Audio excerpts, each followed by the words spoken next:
Hoy la pastora Nancy nos desafiaba a adorar con fe, a adorar con convicción. Y recién Pablo hablaba de no dudar, hablaba de la fe, hablaba de convicción, hablaba de estar seguros. Y el título de la palabra en esta tarde, y no porque nos hayamos puesto de acuerdo previamente, sino porque el Espíritu Santo no se equivoca. ¿Cuántos dicen amén? Es convicción. Convicción. Y hoy quiero hablarte de algo extraordinario, algo maravilloso, un suceso sobrenatural que ocurrió en el pueblo de Israel, pero por medio de una persona común y corriente, de una persona ordinaria como vos y yo, porque todos somos iguales y todos tenemos fortalezas y debilidades. ¿Amén? No existe ninguna persona especial sobre otra porque no tenga debilidades o porque no tenga cuestiones que resolver.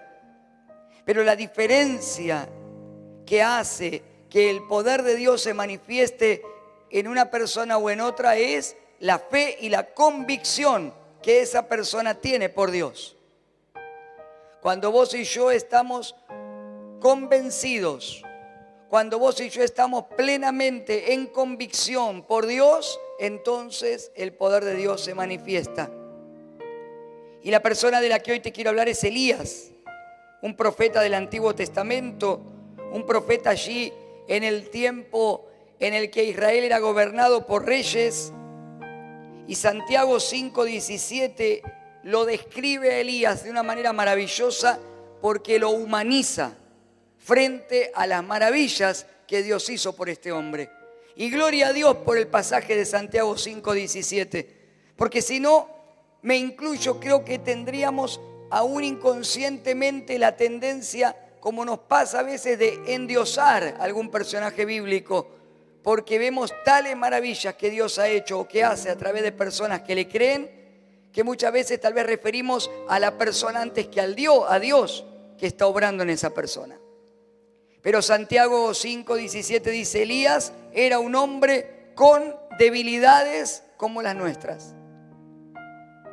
Un hombre con debilidades como las nuestras, pero con fervor, es decir, con convicción, con fe, con perseverancia, con seguridad, oró para que no lloviera, y no llovió sobre la tierra durante 3 años y medio. Así que ahora te invito a que juntos viajemos por un momento mentalmente en la máquina del tiempo hacia ese tiempo. El tiempo en el que en el pueblo de Israel no llovía hacía 3 años y medio. Porque un hombre, un profeta, pero con debilidades como vos y yo, pero convencido del llamado y de la asignación divina que Dios le había dado, había orado para que se cierren los cielos. ¿Por qué había orado así? Porque Dios le había indicado que lo hiciera. ¿Y por qué tenía que venir una sequía en el pueblo? Para que el pueblo pudiera volverse de todo corazón a Dios. Para que el pueblo pudiera restaurar su convicción en el Dios en quien creían, en el Dios al que seguían, o por lo menos debían seguir. Así que imagínense lo que es una gran sequía, pero además durante muchos años. Yo les he contado algunas veces que cuando antes, hace años atrás, viajábamos a Charata, Chaco, a ayudar a una iglesia allí en Charata, me tocó una vez viajar después de un tiempo de sequía y pasábamos y el pastor y la gente de ahí me decía: mire, pastor, aquí estuvimos, ¿no es cierto?, le dicen la seca en el campo y estaban la tierra resquebrajada, había campos totalmente secos, árboles secos, restos de animales que habían muerto allí en la sequía. El pueblo de Israel estaba pasando dificultades económicas, hambre, prueba. Y el rey que gobernaba Israel, Acab, y su esposa Jezabel eran personas que no eran buena influencia para el pueblo, porque lo llevaban a pecar, los llevaban a adorar a otros dioses y a pedirle a otros dioses falsos en vez de pedirle al Dios verdadero. Y llegó un momento en que Elías, al que lo querían atrapar, y dice la Biblia que no podía, y venía acá buscando y le decían, está por acá, y cuando iban a buscar por ahí, Elías no estaba, y así estaba, no lo querían atrapar, querían atrapar y callar al profeta en vez de oír la voz de Dios. Pero un día llegó el momento en el que Elías se encuentra con el rey, y en Primera de Reyes capítulo 18, versículo 17 en adelante, vamos juntos a la historia, dice, cuando Acab vio a Elías, exclamó, ¿así que realmente eres tú el alborotador de Israel? Y miren lo que le contesta el profeta, yo no le he causado ningún problema a Israel. Le respondió Elías, tú y tu familia son los alborotadores porque se negaron a obedecer los mandatos del Señor y en cambio han rendido culto a las imágenes de Baal. Ahora convoca a todo Israel para que se reúna conmigo en el monte Carmelo junto con los 450 profetas de Baal y los 400 profetas de Acera, a quienes Jezabel mantiene. Entonces Acab convocó a todos los israelitas y a los profetas al monte Carmelo. Y Elías se paró frente a ellos y dijo, ¿hasta cuándo seguirán indecisos, titubeando entre dos opiniones? Si el Señor es Dios, síganlo. Pero si Baal es el verdadero Dios, entonces síganlo a él. Sin embargo, la gente se mantenía en absoluto silencio. Entonces Elías les dijo, yo soy el único profeta del Señor que queda, pero Baal tiene 450 profetas. Ahora traigan 2 toros. Los profetas de Baal pueden escoger el toro que quieran, que luego lo corten en pedazos y lo pongan sobre la leña de su altar, pero sin prenderle fuego. Yo prepararé otro toro y pondré sobre él la leña, y lo pondré sobre la leña del altar, y tampoco le prenderé fuego. Después invoquen ustedes el nombre de su Dios, y yo invocaré el nombre del Señor. El Dios que responda enviando fuego sobre la madera, ese es el Dios verdadero. Y toda la gente estuvo de acuerdo. Así que Elías dijo a los profetas de Baal, empiecen ustedes porque son muchos. Escojan uno de los toros, prepárenlo e invoquen el nombre de su Dios, pero no le prendan fuego a la leña. Entonces ellos prepararon uno de los toros y lo pusieron sobre el altar. Después invocaron el nombre de Baal desde la mañana hasta el mediodía, gritando, oh Baal, respóndenos. Pero no hubo respuesta alguna. Entonces se pusieron a bailar, cojeando alrededor del altar que habían hecho. Cerca del mediodía, Elías comenzó a burlarse de ellos. Tendrán que gritar más fuerte, se mofaba. Sin duda que es un Dios, pero tal vez esté soñando despierto o quizás esté haciendo sus necesidades. Seguramente salió de viaje o se quedó dormido y necesita que alguien lo despierte. Así que ellos gritaron más fuerte y, como acostumbraban a hacer, se cortaron con cuchillos y espadas hasta quedar bañados en sangre. Gritaron disparates toda la tarde hasta la hora del sacrificio vespertino, pero aún no había respuesta, ni siquiera se oía un solo sonido. Entonces Elías llamó a la gente, vengan acá. Así que todos se juntaron a su alrededor, y mientras él reparaba el altar del Señor que estaba derrumbado, tomó 12 piedras, una para representar a cada tribu de Israel, y usó las piedras para reconstruir el altar en el nombre del Señor. Luego cavó una zanja alrededor del altar con capacidad para 15 litros de agua. Apiló la leña sobre el altar, cortó el toro en pedazos, puso los pedazos sobre la madera y luego le dijo, llenen 4 jarras grandes con agua y echen el agua sobre la ofrenda y la leña. Y una vez que lo hicieron le dijo, háganlo de nuevo. Y cuando terminaron le dijo, háganlo por tercera vez. Así que hicieron lo que les dijo y el agua corría alrededor del altar, tanto que hasta colmó la zanja. A la hora que solía hacerse el sacrificio vespertino, el profeta Elías caminó hacia el altar y oró.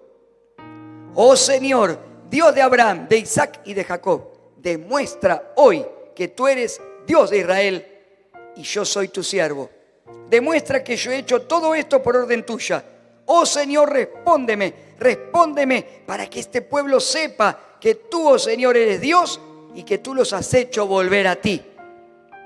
Al instante, el fuego del Señor cayó desde el cielo y consumió el toro, la leña, las piedras y el polvo. Hasta lamió toda el agua de la zanja. Cuando la gente vio esto, todos cayeron rostro en tierra y exclamaron: el Señor, Él es Dios. Sí, el Señor es Dios. Entonces Elías ordenó: atrapen a los profetas de Baal, no dejen que escape ninguno. Entonces los agarraron a todos y Elías los llevó al valle de Sison y allí los mató. Ustedes recuerden que esto era el antiguo pacto, así que era juicio y muerte a espada, ¿no? En un tiempo diferente a hoy.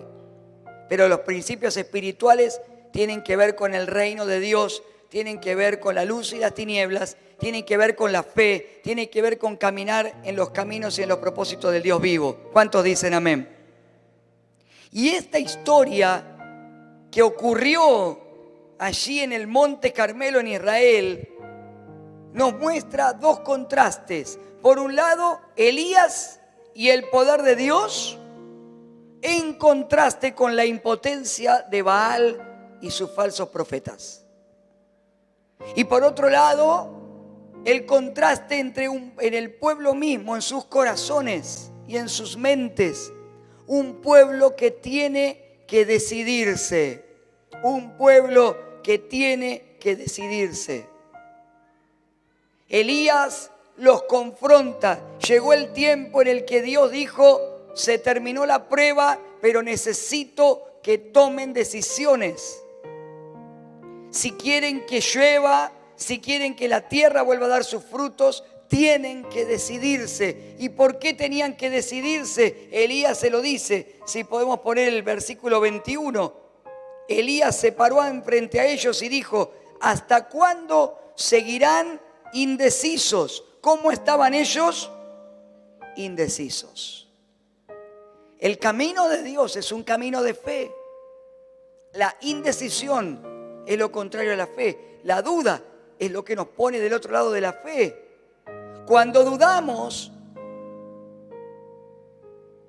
no dejamos a Dios obrar en esa área en la que estamos dudando.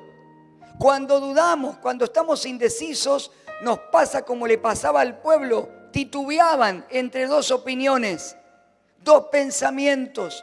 ¿Sigo a Dios o no? ¿Le creo del todo a Dios o no le creo? ¿Quién es el Dios que va a dar el fruto? ¿Quién es el Dios que me va a dar el trabajo, la cosecha que necesito? Entonces Elías los confronta y le dice: si es Dios, síganlo, y si es Baal, sigan a los Baales. Y la gente estaba en silencio porque se habían levantado tales argumentos en sus mentes y en sus corazones que no sabían qué responder.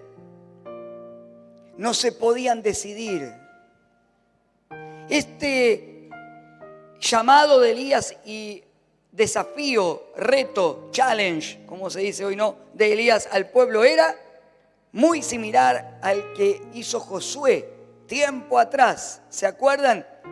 Cuando este mismo Josué que hoy mencionaba Pablo en la prédica de las ofrendas, ya habiendo tomado la tierra y repartido la tierra y siendo un hombre anciano y próximo a partir con el Señor, entonces desafía a la generación de israelitas y a las que vendrían en Josué 24:15, diciéndole que elijan a quién iban a seguir y a servir. Y les dice: si se niegas a servir al Señor, pero si te niegas a servir al Señor, Josué 24:15, ¿lo podemos poner? Pero si te niegas a servir al Señor, elige hoy mismo a quién servirás. ¿Acaso optarás por los dioses de tus antepasados, que tus antepasados sirvieron al otro lado del Éufrates? ¿O preferirás los dioses de los amorreos en cuya tierra ahora vives? Pero en cuanto a mí y a mi familia, la decisión ya está tomada. Nosotros serviremos al Señor. Convicción. Cuando tenemos convicción no negociamos nuestra fe. Cuando tenemos convicción no significa que no pasemos por dudas. Todos dudamos en algún momento. Todos tenemos que atravesar por el proceso de la duda, pero la fe vence la duda, vence el temor y nos hace creer en el Dios, como hoy cantábamos, de lo imposible. ¿Cuántos están acá? El problema era que el pueblo de Israel en ese tiempo vivía bajo una mala influencia, bajo el adoctrinamiento y la idolatría que los propios gobernantes les estaban imponiendo y se dejaban adoctrinar. Hermanos y hermanas, familia de Dios, iglesia de Cristo, este es un tiempo que vivimos donde todo, en cada momento vamos siendo presionados e influenciados, queriendo ser adoctrinados por ideologías que van en contra de la palabra de Dios, por pensamientos y argumentos que este mundo quiere imponer. Y eso muchas veces nos hace dudar. Se levantan tentaciones que quieren entrar por nuestros ojos y nos hacen pecar, pensar y hablar mal, entrar en lugares que no debemos entrar, reunirnos con personas que no nos son de bendición, y todas esas cosas nos van debilitando en la fe, nos van debilitando en la convicción y nos hacen muchas veces vivir indecisos, titubeando entre dos opiniones. Una traducción más literal de esta frase en hebreo es: ¿hasta cuándo cojearán entre dos pensamientos? ¿Hasta cuándo estarán rengos? O con un pie para un lado y para el otro, entre dos pensamientos. También se puede traducir como: ¿por cuánto tiempo seguirán cojeando entre dos puntos de empalme del camino? ¿Por qué se traduce de esa forma, de una manera más literal en el hebreo? Porque lo que estaba haciendo referencia a Elías era una persona que, como vamos a ver en la imagen, está frente a un camino que se bifurca hacia dos lados y se traba en el andar, cojea, renguea, no porque tiene un problema físico, sino porque un pie lo quiere llevar para un lado y el otro para el otro. ¿Cuántos me siguen? Y Dios le está marcando que no hay dos lugares, hay uno solo. No pueden haber dos opiniones. La fe no puede estar dividida. La fe es una sola, en un solo Dios, en sus promesas, en su palabra, en su camino.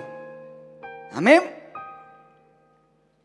Por cuánto, miren cómo lo traduce la traducción actual esta misma frase: ¿por cuánto tiempo van a estar cambiando de Dios? ¿Por cuánto tiempo van a estar cambiando de Dios? Escucha eso. ¿Hasta cuándo van a continuar ustedes con este doble juego? Dice en la traducción de Dios habla hoy. ¿Hasta cuándo? Y esa pregunta también debe en nosotros en este tiempo calar profundo. Y vos decís: pastor, yo no estoy cambiando de Dios, yo soy cristiano, yo creo en Cristo, está bien. En ningún momento Elías confronta al pueblo desde una apostasía. La apostasía es cuando vos negás a Dios y te vas totalmente en pos de otra creencia. Sino que lo que Elías le está cuestionando al pueblo es que ellos creían en Dios, pero había áreas en su vida en las cuales no le tenían total confianza y por lo tanto se volcaban a pedirle a otros falsos dioses o ídolos. ¿Cuántos me siguen? Y la pregunta es: ¿por qué les pasaba esto? Bueno, algunos de ellos les pasaba porque creían en Dios, pero disfrutaban de los placeres pecaminosos y de otros beneficios que obtenían siguiendo a Acab, a Jezabel, que eran los gobernantes, y a su adoración idolátrica. Claro, ahora como vamos a ver, estos reyes que estaban gobernando Israel tenían pensamientos diferentes e impuros frente a la creencia que el pueblo tenía que tener en Dios, de acuerdo a la palabra, de acuerdo a sus promesas. entonces los hacían pecar. Y el pecado muchas veces nos genera placer. No siempre pecar es feo, si no nadie pecaría, ¿o no? Pero no todas las cosas que el pecado me ofrece y los placeres momentáneos me van a llevar a tener una verdadera convicción de fe, sino que muchas veces la consecuencia del pecado contamina mi mente y mi corazón. Y a veces nos pasa lo mismo. Creo en Dios, recibí a Cristo, voy a la iglesia, me congrego, pero todavía sigo haciendo cosas que, si bien me traen un placer momentáneo, sé que me hacen pecar. Ya el Espíritu Santo me habló, ya sé que eso lo tengo que dejar, pero no tengo la convicción suficiente para soltar esas cosas. Quiero que Dios me bendiga, pero no quiero dejar de hacer lo malo. Quiero que Dios me dé todas las promesas, pero sigo pecando en esa área en la que ya sé que debo cambiar mi conducta. Y entonces mi mente y mi corazón se intoxica con cosas malas. Y ese pecado me hace dudar. Porque cuando me lleno de pecado, dudo, pierdo la fe. Dejo de creer, dejo de ver, dejo de disfrutar a Dios, dejo de poder tener comunión con Dios. ¿Se acuerdan cuando el hombre y la mujer pecaron? Se cubrieron su desnudez con hojas de higuera. ¿Por qué? Porque comenzaron a sentirse lejos de Dios. Antes caminaban desnudos, estaban en intimidad con Dios, no tenían nada que ocultar. Pero cuando hay cosas en mi vida que guardo y que tapo y que oculto, entonces me hacen dudar, me frustran, me enojo y me rebelo contra Dios. Me rebelo contra el hermano, me rebelo contra Dios mismo, me rebelo contra la iglesia. Le echo la culpa a todo menos hacerme cargo de que soy yo el que tiene o la que tiene que cambiar. Y decir, Señor, ayúdame a cambiar. ¿Hasta cuándo seguirán con ese doble juego? Dice el Señor. No podemos vivir en un doble juego en lo espiritual. Porque si no voy a vivir cojeando con un pie en cada lado. ¿Cuántos me siguen? Y cuando tengo un pie en cada lado, en el punto de bifurcación del camino, no puedo avanzar ni para uno ni para el otro. Estoy trabado, estoy indeciso, estoy frustrado, frustrada. Eso era una de las cosas que le pasaba al pueblo. Pero te invito a que, y que también nos puede pasar a nosotros. Mirá, hay muchas cosas en este mundo que pueden darnos placeres, pero si van a costarnos la comunión con Dios, no las negocies. Yo tampoco. Y si las negociaste, esta es la noche, este es el tiempo, este es el día para decirle, Señor, yo quiero romper con todo eso. Yo necesito estar convencido, convencida. Yo quiero tener convicción de fe. Yo me voy a decidir de una vez y por todas por el Dios poderoso, por su palabra, por sus promesas, por la santidad. No porque somos perfectos, sino porque busco cada día ser más como Él. ¿Cuántos dicen amén? Nos podremos equivocar, podremos meter la pata, pero una y otra vez necesitamos volver al Dios poderoso y decirle, yo te elijo a vos, Señor. Pero te invito a que vayamos en estos minutos que quedan un poquito más profundo. ¿Estamos preparados para ir un poco más profundo o no? Elías estableció un reto, un desafío frente a todo el pueblo. Juntó en el Monte Carmelo a los 450 profetas de Baal y a representantes de la familia de todo el pueblo. Estaba todo el pueblo representado allí en el Monte Carmelo. Y entonces Elías le preguntó al pueblo, ¿es realmente Dios tu verdadero, único y completo Dios? La pregunta hoy para nosotros, no me la respondas, pregúntatela, yo te la comparto de lo que Dios me habla a mí. ¿Es realmente Dios? ¿Es realmente hoy Cristo tu único, verdadero y completo Señor?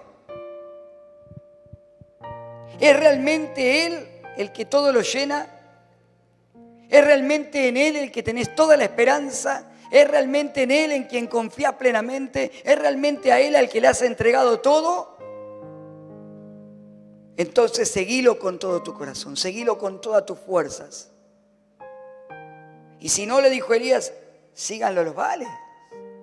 Pero cuando hablamos de Baal, ¿quién era Baal?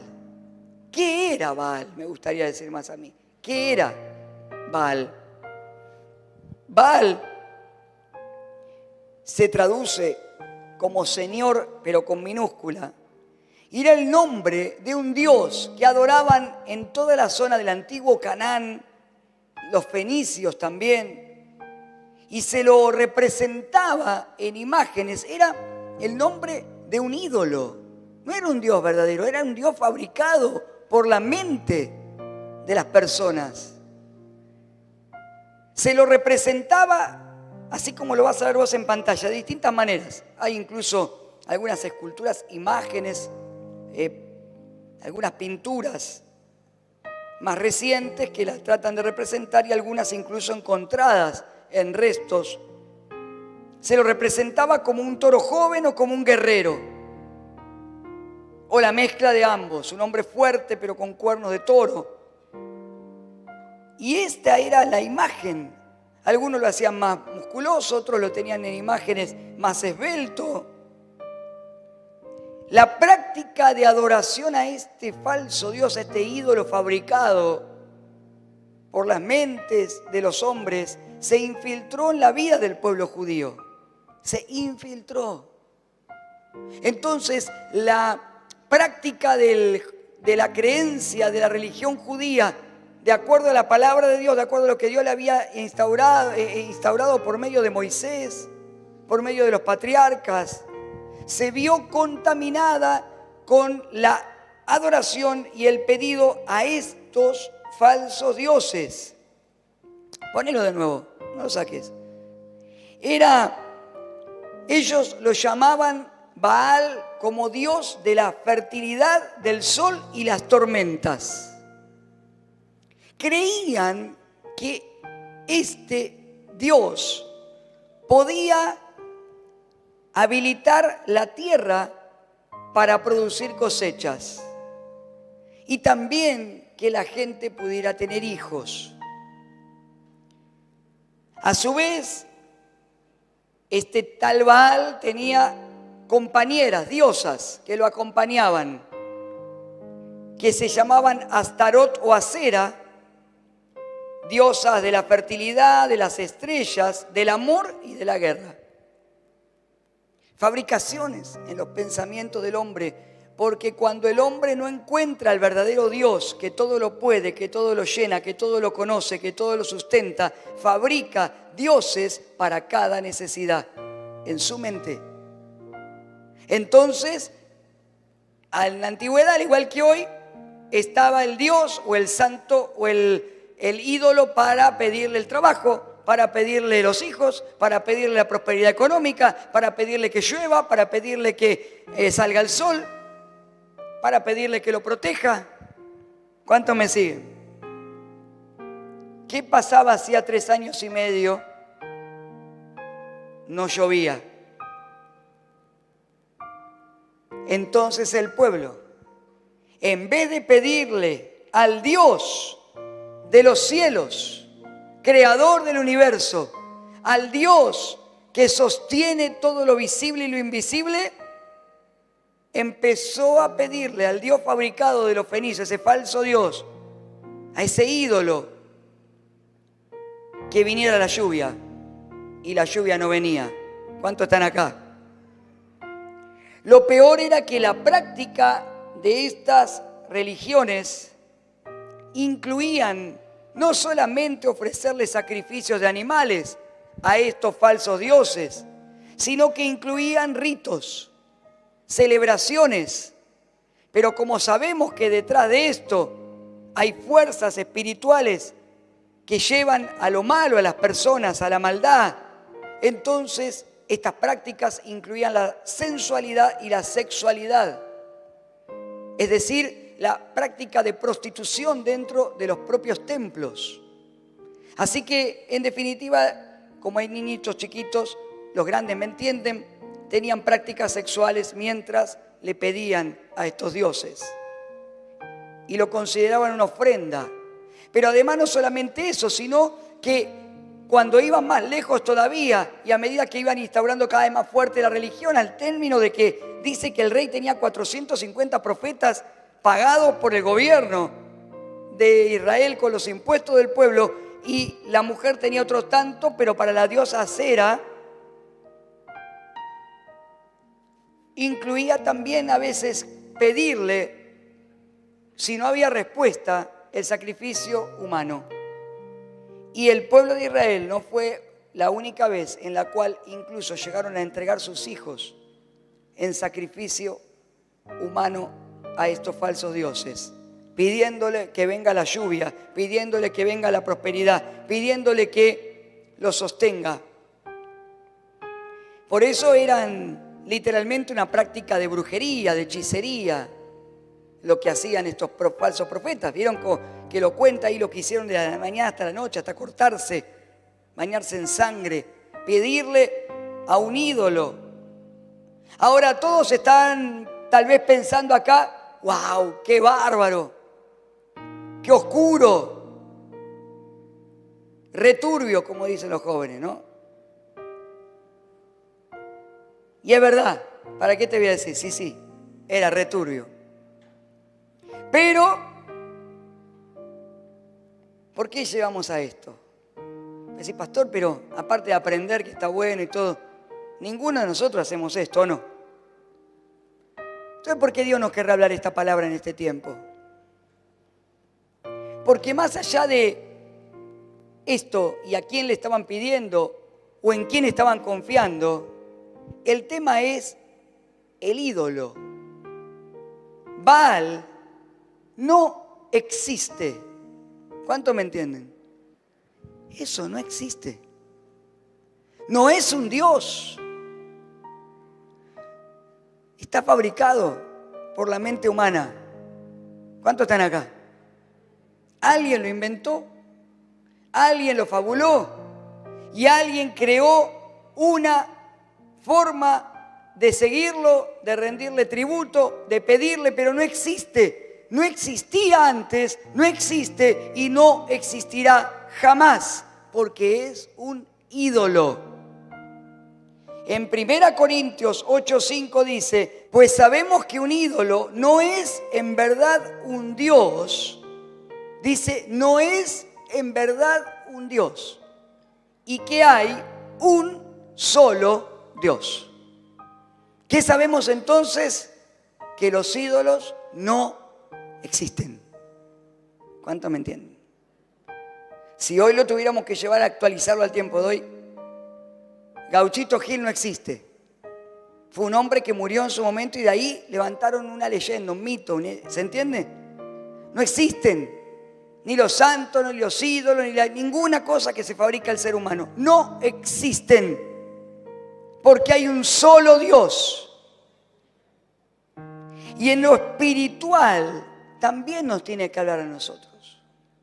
Porque el ídolo no es solamente el santito, el Baal, las imágenes que en ese tiempo el pueblo se fabricaban, sino que un ídolo es todo lo que en nuestro corazón y en nuestra mente toma el lugar que le debemos dar a Dios. ¿Cuántos me siguen hasta acá? Les dije que íbamos a ir más profundo, ¿no? Todo aquello que en nuestra mente y en nuestro corazón toma el lugar de Dios se vuelve un ídolo que no existe, pero que estorba y me impide la comunión y me impide creer y me hace dudar y me hace frenar en los planes de Dios. El ídolo puede ser no solamente una imagen fabricada en una madera y al que se le prende una velita a una persona, sino que un ídolo puede ser otra persona, la que yo adulo y la que admiro aún más que lo que admiro a Dios. Un ídolo puede ser una idea equivocada, una cosa, un pensamiento, un argumento. ¿Cuántos Baales hay en este tiempo a los que no debemos seguir? ¿Cuántos ídolos que se quieren levantar aún dentro del pueblo de Dios? El amor al dinero puede ser un ídolo. La avaricia, la codicia desmedida. Todos sabemos que Dios nos quiere prosperar, amén. Y hoy escuchamos un tremendo testimonio de prosperidad. Pero la raíz de todos los males es ese amor al dinero. Yo debo servir a Dios y amarlo solo a Él. Y Él me dará todo lo que necesito y mucho más. ¿Cuántos dicen amén? El ídolo puede volverse mi trabajo. Es que le doy tanto importancia, valor a ese trabajo, que si un día lo pierdo me muero. Entonces está ocupando el lugar de Dios. Porque lo único importante en mi vida debe ser Dios. Y si perdiera un trabajo, si pierdo algo o si suceden situaciones, nada me separará del amor de Dios que es en Cristo Jesús, decía el apóstol Pablo. Así debe ser nuestra vida. La cultura, la imagen que hoy vivimos son ídolos que se levantan. Todo el tiempo mostrarme, seducir, el placer sexual inmoral, que nada tiene que ver con la sexualidad sana en un matrimonio, sino las inmoralidades sexuales a las cuales hoy somos atraídos y bombardeados una y otra vez para terminar cayendo en consumo de pornografía, en cosas que llenan nuestra mente y nuestro corazón, de cosas que no le agradan a Dios. ¿Y sabes qué sucede? Terminamos cayendo frente a cosas a las cuales le terminamos rindiendo culto, porque no le podemos decir después que no, cuando viene el impulso y el deseo de hacer esas cosas que sabemos que no le agradan a Dios y no me hacen bien. Miren, cuando sabemos que hay algo que no le agrada a Dios es porque no nos hace bien. ¿Cuántos lo entienden? No es que Dios hace algo, no te dejo esto porque, o no quiero esto para tu vida porque me gusta verte sufrir. No, es porque Dios sabe como un buen padre lo que es bueno y lo que es malo para sus hijos. Cuando algo no le agrada a Dios, entonces debo dejarlo a un lado. Una ideología política puede volverse un ídolo. Vos y yo somos cristianos y podemos tener un pensamiento político, una línea de pensamiento, pero de ninguna manera esa línea de pensamiento o esa idea política puede estar por encima de los principios de la palabra de Dios. ¿Cuántos dicen amén? Porque si no, es un ídolo. Ningún político, ningún gobernante puede ocupar el lugar del Dios Todopoderoso. Ni en la psicología, ni la medicina, aunque usamos todo eso porque están puestas al servicio nuestro.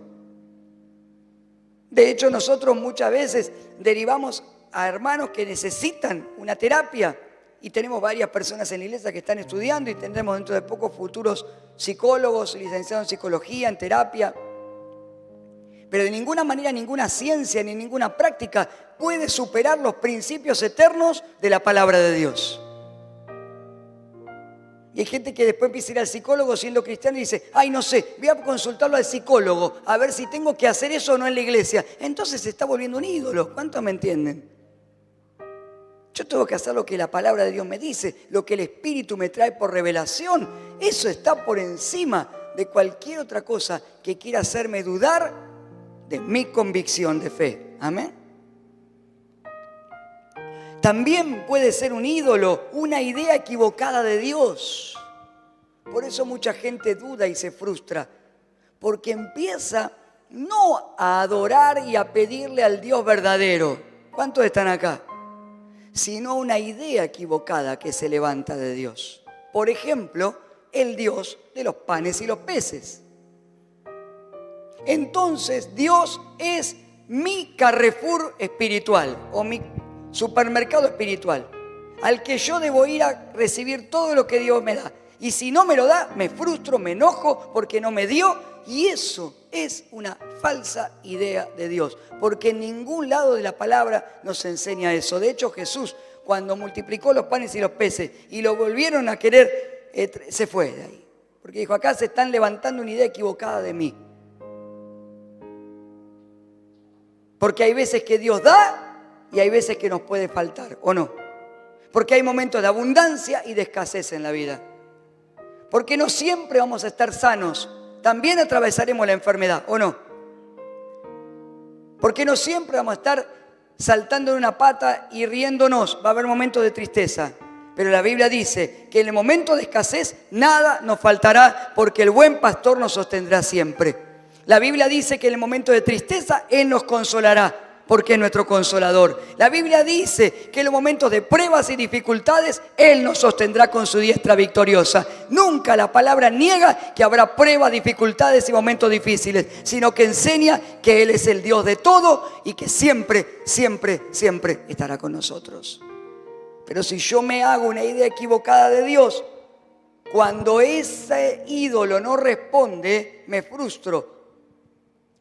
Necesito que Dios se revele y para eso necesito ir a su palabra, conocerlo, estar en comunión con Él, entender que Dios es la persona más maravillosa que existe en el universo y vive en nosotros. Es real, podemos hablar con Él, podemos escucharlo, Él nos escucha a nosotros. ¿Cuántos dicen amén?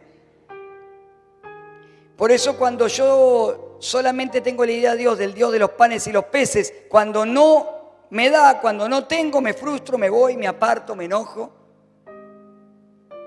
Incluso el mismo servicio a Dios o la iglesia misma puede terminar convirtiéndose en un ídolo que ocupe el lugar de Dios.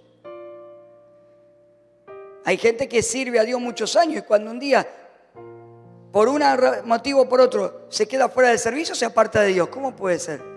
¿De qué Dios se aparta? ¿Del Dios al que sirve o del servicio al que le estaba rindiendo todo? Servicio entre comillas, porque termina siendo una práctica la cual, no, si a mí me sacan del lugar donde estoy sirviendo, entonces me voy. ¿A dónde? Aquí. ¿Cómo es eso? ¿A quién sirvo? ¿Cuánto me entienden? Si se va el líder, yo me voy. Si me cambian de líder de grupo, ¿por qué? ¿A quién servís? ¿A quién seguís? ¿A Dios o al líder de tu grupo?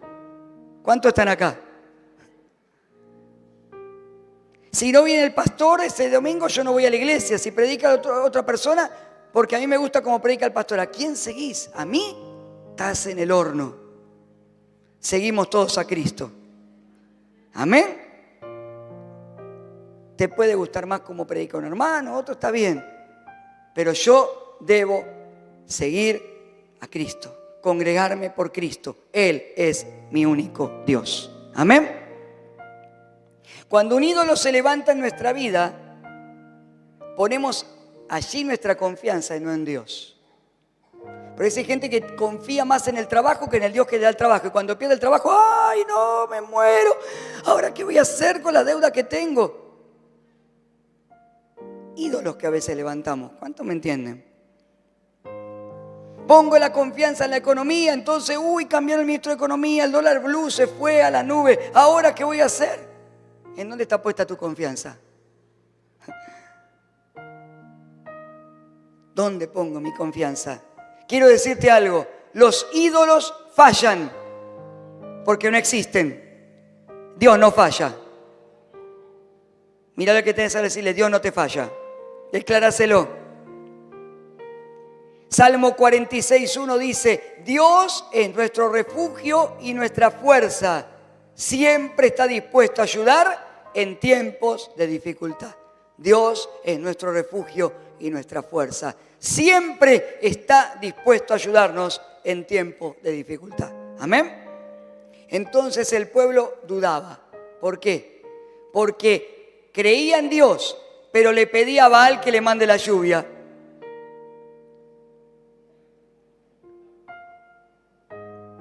Esperaba que cambie el jefe en el trabajo para que le aumenten el sueldo. Que cambie el próximo gobierno para prosperar. ¿Cuántos están acá?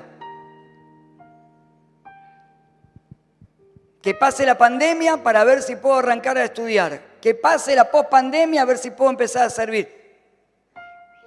El pueblo vacilaba, cojeaba, no tenía firmeza. Y el profeta le está diciendo, no es bueno que tengan un pie en Israel y otro en Fenicia. No es bueno que estén adorando a dos dioses. No es bueno que estén titubeando. No es bueno que tenga un pie en las cosas de Dios y en las cosas del mundo. No puedo.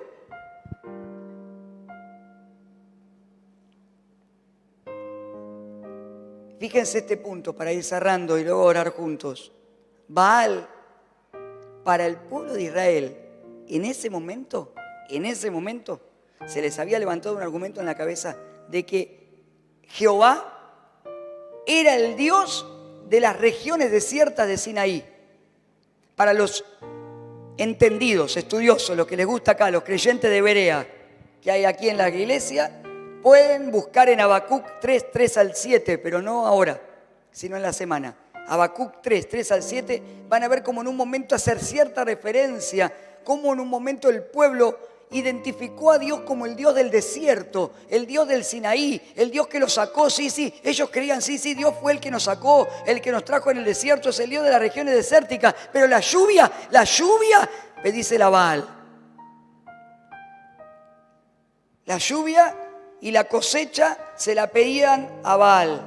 Hoy escuchamos tanto la frase, tenés que tener la mente abierta, open mind, ¿o no? Mucha gente piensa, incluso cristiano, bueno, a ver, yo voy a la iglesia porque me hace bien. Y escucho y tomo lo que me parece bien, y lo que no me gusta lo dejo, no lo comparto. ¿Cómo se escucha esa frase? No lo comparto. Así que yo tomo lo que a mí me parece. De lo que habló el pastor el sábado, bueno, una parte, el otro no escucho. Hasta a veces bueno. Bla. Porque queremos tomar solo una parte. ¿O no? Y entonces vivimos como una verdad medias, que es una semi-verdad, como le pasaba al pueblo. Entonces digo, sí, a mí me encanta cuando en la iglesia hablan de la sanidad, porque tengo fe en esa área, gloria a Dios, pero cuando hablan de las ofrendas, me quiero ir al baño cuando se levanta la ofrenda. ¿O no? Y otro dice, no, yo con la ofrenda no tengo problema, porque tiene un corazón generoso y da y siembra. Y entonces dice, no, pero cuando empiezan a hablar del servicio, yo no, que eso lo paso. Entonces el Señor dice, no hay lugar para combinaciones. ¿Es blanco o es negro? ¿Amén? No puedo tener un pie acá y un pie acá. Hay una sola verdad. Y Jesús dijo, la verdad la van a conocer y los va a hacer libres. Cuando la verdad la fragmentamos o la mezclamos con mentiras, con argumentos, con ideas que se nos hacen o con cosas que arrastramos y no queremos entregar, entonces combinamos y las combinaciones en el reino no funcionan.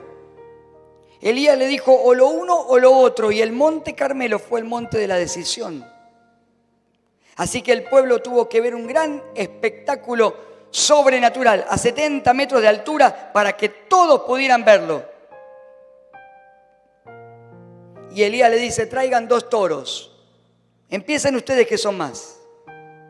Pusieron el toro, pidieron a ese Baal que no los escuchó y jamás le respondió, y nunca obtuvieron ningún resultado. ¿Amén? Pero Elías hizo una prueba triple en lo espiritual. Para poder ofrecer sacrificios al Dios verdadero en ese tiempo, tenía que darse 3 variables. Tenía que haber un sacrificio muerto. Decí conmigo, sacrificio muerto. Lo segundo, tenía que haber oración. Decí conmigo, oración. Y tercero, tenía que haber poder. A ver, amén. Tenía que manifestarse el poder divino. Si no, no era efectivo el sacrificio. Así que Elías trajo un buey. Vuelvo a hablarle a los creyentes de Berea que hay acá. Si quieren leer en Levítico capítulo 4 y 5, van a encontrar Levítico 4 y 5 todos los distintos tipos de ofrenda que se ofrecían para distintas ocasiones.